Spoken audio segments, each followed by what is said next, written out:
शुक्रवारी महा एकादशी बना शुभ संयोग। घर के दरवाजे पर डाल दे यह एक चीज, गरीबी भूल जाएगी घर का रास्ता। धन की देवी माँ लक्ष्मी करेंगी धन वर्षा। ओम गणेशी महागणेशाय नमः। राधे राधे दोस्तों, कैसे हैं आप सब। दोस्तों, भाद्रपद मास के कृष्ण पक्ष की एकादशी को अजा एकादशी के नाम से जाना जाता है। शास्त्रों के अनुसार अजा एकादशी का व्रत करने से अश्वमेध यज्ञ से भी अधिक पुण्य फल प्राप्त होता है। किसी तीर्थ स्थल पर जाकर स्नान और दान करने से जितना फल प्राप्त होता है, उससे भी अधिक फल अजा एकादशी का व्रत करने मात्र से ही हो जाता है। अजा एकादशी के दिन भगवान लक्ष्मी नारायण का पूजन कर व्रत करने से घर में सुख समृद्धि आती है और सभी पापों का नाश हो जाता है। भगवान विष्णु अपने भक्तों की सभी मनोकामनाओं को पूर्ण करते हैं। दोस्तों, इस बार तो अजा एकादशी शुक्रवार के दिन है और शुक्रवारी एकादशी का शास्त्रों में विशेष महत्व बताया गया है, क्योंकि शुक्रवार का दिन धन की देवी माँ लक्ष्मी जी को समर्पित होता है। इसलिए इस दिन भगवान लक्ष्मी नारायण का पूजन करने से भगवान लक्ष्मी नारायण अति शीघ्र ही प्रसन्न हो जाते हैं और अपना आशीर्वाद प्रदान करते हैं। शास्त्रों में बताया गया है कि एकादशी तिथि भगवान विष्णु और माँ लक्ष्मी जी को समर्पित है। एकादशी तिथि पर भगवान विष्णु के साथ धन की देवी माँ लक्ष्मी का पूजन करने से भगवान विष्णु के साथ साथ धन की देवी माँ लक्ष्मी जी की भी असीम कृपा प्राप्त होती है और धन संबंधी सभी समस्याएं दूर हो जाती हैं। माना जाता है एकादशी पर भगवान विष्णु जी के साथ माँ लक्ष्मी जी का पूजन करने से धन वैभव की प्राप्ति होती है और धन की कभी कोई कमी नहीं होती। दोस्तों, हर कोई पैसा कमाने के लिए कड़ी मेहनत करता है। मन चाहे स्रोत भी मिल जाए, लेकिन पैसे को अपने पास बनाए रखना बहुत मुश्किल है। कई लोगों की यही समस्या होती है कि धन की आवक तो है, लेकिन पैसा है कि टिकता ही नहीं। इस समस्या को दूर करने के लिए करें ये आसान सा उपाय।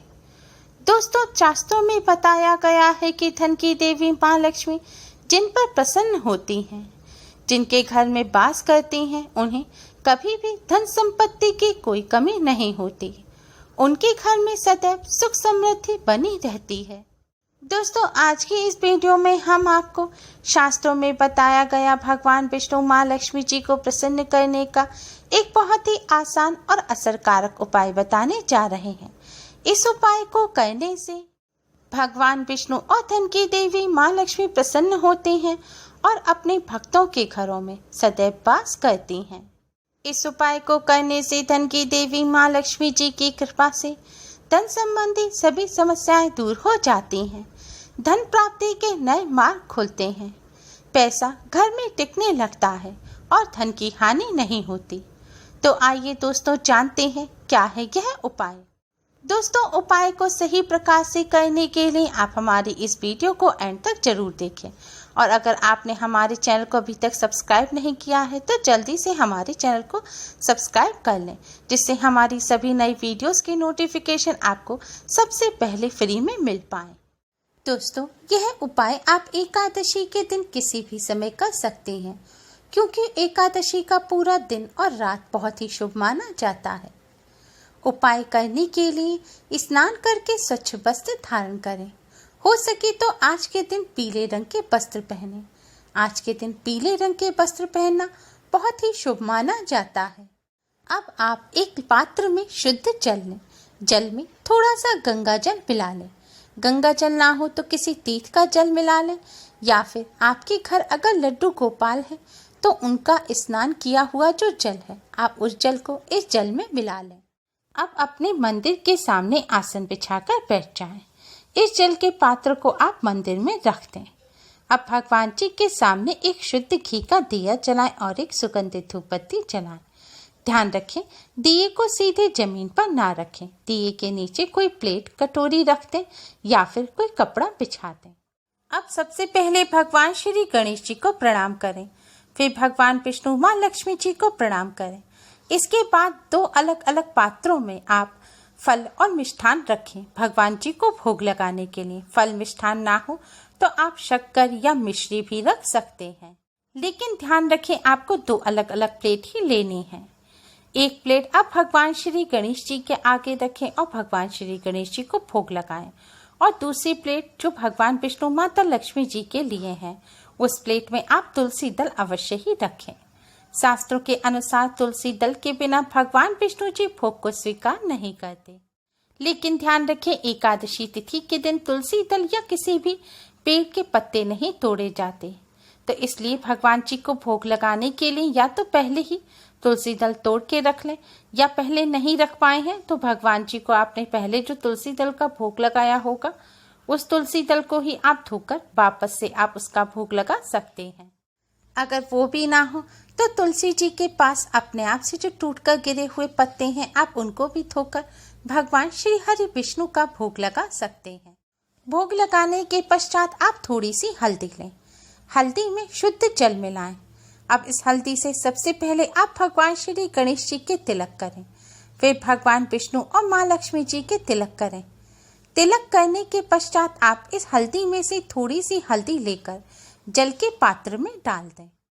अब आप भगवान विष्णु जी के महामंत्र ओम नमो भगवते वासुदेवाय का 108 बार जाप करें। इसके बाद माँ लक्ष्मी जी के मंत्र ओम श्रीम श्रीये नमः मंत्र का 108 बार जाप करें। इसके पश्चात आप भगवान श्री गणेश, भगवान विष्णु, माँ लक्ष्मी जी को प्रणाम करें और उनकी आरती करें। आज के दिन विष्णु सहस्त्र नाम का पाठ करना भी बहुत ही शुभ माना जाता है। एकादशी के दिन एकादशी का व्रत आप रखें या ना रखें, सभी को एकादशी व्रत की कथा को अवश्य ही सुनना चाहिए। ऐसा करने से भगवान विष्णु जी की असीम कृपा प्राप्त होती है। इस तरह पूजन करने के पश्चात अब आप भगवान विष्णु, माँ लक्ष्मी जी को प्रणाम करें और उनसे अपने सभी कष्ट और दुखों को कहें, अपनी सभी परेशानियों को दूर करने की प्रार्थना करें और धन संबंधी समस्याओं को दूर करने की प्रार्थना करें। प्रार्थना करने के पश्चात आपने भगवान जी को जिस हल्दी से तिलक किया था, उस हल्दी से आप अपने भी मस्तक पर तिलक करें और मंदिर में जो जल का पात्र रखा है उसे उठाएं। अब इस जल से आप अपने घर के मुख्य द्वार पर छिड़काव करें। मुख्य द्वार पर छिड़काव करने के बाद आप भगवान श्री गणेश, भगवान विष्णु, माँ लक्ष्मी जी को प्रणाम करें और माँ लक्ष्मी जी को अपने घर आने के लिए आमंत्रित करें। इसके पश्चात आप अपने पूरे घर में इस जल का छिड़काव करें। यह जल बहुत ही पवित्र और शक्तिशाली है। इस जल का पूरे घर में छिड़काव करने से घर शुद्ध होता है और नकारात्मक ऊर्जा दूर हो जाती है। छिड़काव करने के पश्चात आप अपने ऊपर भी इस जल का छिड़काव करें और अपने परिवार सहित इस जल को प्रसाद के रूप में ग्रहण करें। लेकिन ध्यान रखें, कचरा रखने के स्थान पर या टॉयलेट पर या किसी भी गंदे स्थान पर आप इस जल का छिड़काव ना करें और जिन महिलाओं को पीरियड है उनके ऊपर भी इस जल का छिड़काव ना करें। दोस्तों, शास्त्रों में बताया गया ये बहुत ही असरकारक उपाय है। इस उपाय को करने से घर की शुद्धि होती है, घर में से नकारात्मक ऊर्जा दूर हो जाती है। नकारात्मक ऊर्जा दूर होने से घर में सुख शांति बनी रहती है और लड़ाई झगड़े नहीं होते। इसके साथ ही भगवान विष्णु जी के साथ साथ माँ लक्ष्मी का घर में वास होता है। जल का छिड़काव करने के पश्चात जो भी जल बचे आप उसे किसी पौधे की जड़ में डाल दें। अगर यह उपाय आप रात्रि के समय कर रहे हैं तो बचे हुए जल को रात में पौधे की जड़ में ना डालें।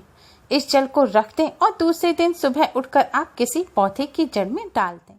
ध्यान रखें, ऐसे ही पौधे की जड़ में डालें जो साफ स्थान पर लगा हो। जल का छिड़काव करने के पश्चात आपने भगवान जी को जो भोग लगाया है उसे प्रसाद के रूप में अवश्य ही ग्रहण करें। ऐसा करने से भगवान जी की कृपा प्राप्त होती है। दोस्तों, इस उपाय को करने के साथ साथ आप एकादशी के दिन कुछ बातों का विशेष ध्यान रखें। एकादशी के दिन भूलकर भी चावल का किसी भी प्रकार से प्रयोग ना करें। भगवान जी के पूजन में भी चावल का प्रयोग ना करें और ना ही चावल का सेवन करें। एकादशी के दिन चावल का इस्तेमाल करना वर्जित माना जाता है। चावल के साथ साथ जौ का सेवन और इस्तेमाल भी एकादशी के दिन नहीं किया जाता। इसके साथ ही एकादशी के दिन भगवान विष्णु जी के जो भक्त एकादशी का व्रत नहीं भी रख पाते, उन्हें इस दिन सात्विक भोजन ही ग्रहण करना चाहिए। भोजन में प्याज, लहसुन, मीट, अंडा आदि चीजों का सेवन भूलकर भी नहीं करना चाहिए। वैसे तो कभी भी किसी जीव की हत्या नहीं करनी चाहिए, लेकिन एकादशी के दिन इस बात का विशेष ध्यान रखना चाहिए। एकादशी के दिन भूलकर भी जीव हिंसा नहीं करनी चाहिए और ना ही किसी पेड़ पौधे के पत्ते या फूल तोड़ने चाहिए। दोस्तों, एकादशी के दिन भगवान विष्णु माँ लक्ष्मी जी की कृपा प्राप्त करने के लिए इस उपाय को करने के साथ साथ इन बातों का भी विशेष ध्यान रखें। उम्मीद है आपको हमारी ये वीडियो पसंद आई होगी। प्लीज़ लाइक करें, हमारी इस वीडियो को अपने फ्रेंड्स और रिश्तेदारों में ज़्यादा से ज़्यादा शेयर करें, जिससे वह भी इसका लाभ उठा सकें। हमारी और भी वीडियोज़ के लिए हमारे चैनल को सब्सक्राइब करना ना भूलें। Thanks for watching. Radhe Radhe.